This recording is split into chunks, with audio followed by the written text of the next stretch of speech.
These summits have been going on for many years, and they've grown dramatically. The quality of participation, the extent of participation, the quality of the debate has moved on considerably, and that reflects the advance of the entire movement, really, of sustainable seafood.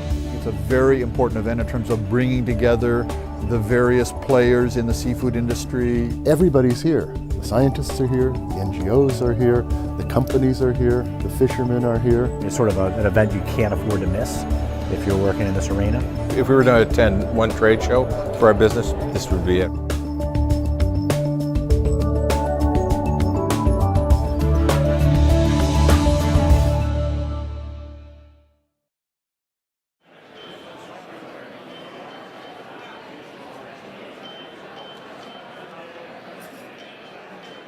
We are lucky to have you as global leaders for the sustainable seafood movement here, gathered in Vancouver on traditional territory of the Coast Salish First Nations. No, we're delighted that SeaWeb brought the Seafood Summit to Vancouver. It's the city is becoming a focal point for sustainability and a focal point for these multidimensional conversations that are going on. The summit's a unique opportunity because it's the only time that the sustainability leaders on the industry side are brought together with both the NGOs and the donors, and with only one thing on the agenda: sustainability. It is this convocation of people from both sides of the issue. You know, you go to nonprofit conferences, it's usually sort of people talking to the choir, but the fact that there are industry people here, as well as the NGO side, as well as restaurants as well, it gives a more complete picture of what's really going on with seafood today. To really solve these problems, you do need all the sectors in the room. Clearly, people don't agree on everything.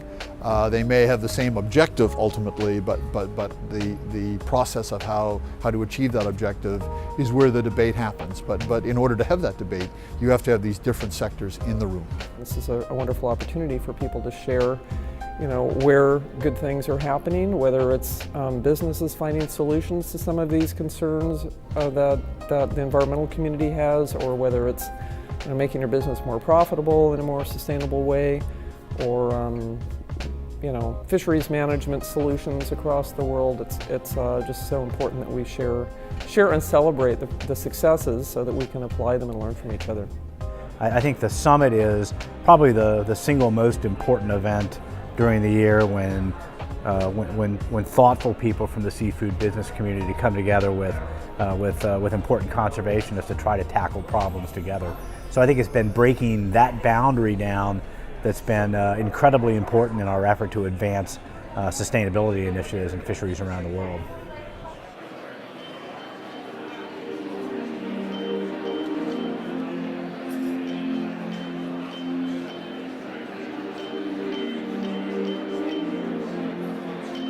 I think one of the benefits of the summit is that it enables people to meet face to face. The NGOs that have been reading about the work and are hearing about it from me can also now meet the industry people that have been leading these efforts and ask them questions directly. And that's a very powerful thing to have happen. It builds confidence, it builds credibility, it builds trust.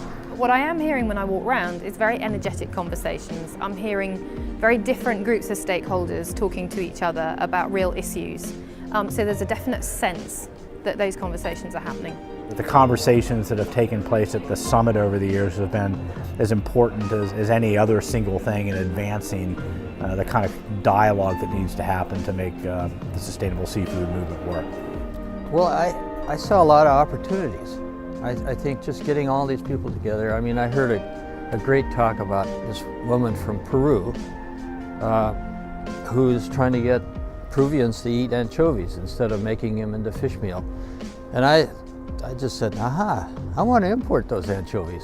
We're having a very severe problems of malnourishment in our country that are not being addressed, and we're not using our most important marine resource to address that problem. And so I think this is the kind of place where we need to come and talk about it. It's great to be able to stimulate the conversation or challenge yourself on your original thought process, because we will make changes. We will rethink our processes. I've had arguments with our sales manager within our company about delisting certain items. From his perspective, he has a business to run and he wants to make sure that it doesn't affect his business. And from my perspective, I think it's the right thing to do. And it's great because we invited him to this summit and now he's coming to me and going, hey, maybe we should start to delist some of these items that we've been talking about for quite some time.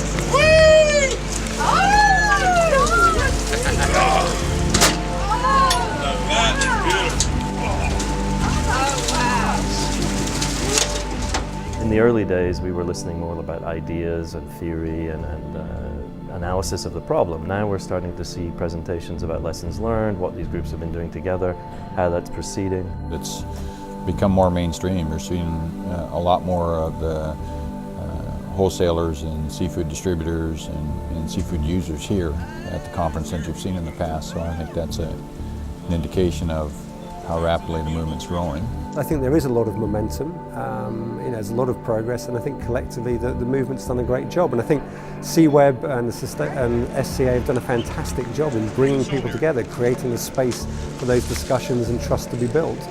There are more nuanced conversations now. There is a sense of hope that some of the alliances among businesses and NGOs are actually going somewhere. It's not all discussion, it's problem solving. I think one of the greatest outcomes, and you can tell that it's happening by virtue of just the growing population of attendees and the kind of the constituency of these meetings, is that people understand that there's a need for these meetings, that the ecosystem of sustainability does not reside in the NGOs, it does not reside with the advocates or the stakeholders, but within all of us. The truth is that the solutions we need are within our grasp. For while it is quite possible to foresee the collapse of marine ecosystems following continued unsustainable exploitation, we can, by contrast, see a vision of thriving and productive oceans, teeming with wildlife and providing food and employment for many millions of people. There you go, there's your mother. See the eggs, about 2,000 eggs in there. We're gonna give her a little kiss. She's gonna go back in. Amazing.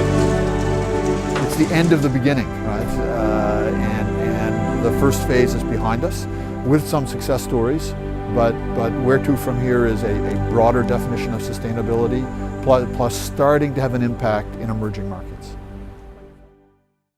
The main challenges for this community going forward are very shortly not going to be in North America or Northern Europe. It's the developing world where we're now seeing an explosion of overfishing that needs to be brought under control. That's where the challenge is. It's really follow the fish. Where's the fish going? More and more of the fish is going to Asia. You want to have an impact on seafood sustainability? Follow the fish. The movement has to be global, but now current movement is local to Europe and North America. So I hope this movement will be global and next will be Asia. Things are changing and they're changing quickly, but if we have like minds and like hearts and a like voice and we're working together, I think we will have a lot better chance at not only changing policy but implementing visionary management practices that'll help restore our endangered fisheries. You're talking now not just about seafood produced within a country, but the trade of seafood. And then all of the issues in terms of sustainability, illegal and unreported and unregulated fishing starts to become really important. And the only way to address that is from a global perspective, and conferences like this can bring people together to share ideas to promote sustainability in a true global sense. There are a lot of challenges, but at this conference you see a lot of very intelligent, well-educated, committed people we're trying to do something about that. This isn't just a fad. This is where we have to be. This is the right thing to do. We actually can reverse the decline in global fish stocks, and we can actually one day ensure that marine systems are maintained. You can participate in helping to restore the world around you by the actions you take. Your children, my children, our grandchildren, that's what's at stake, the world we leave down. Surely the value of our oceans is not in what we take out, but in what we leave behind.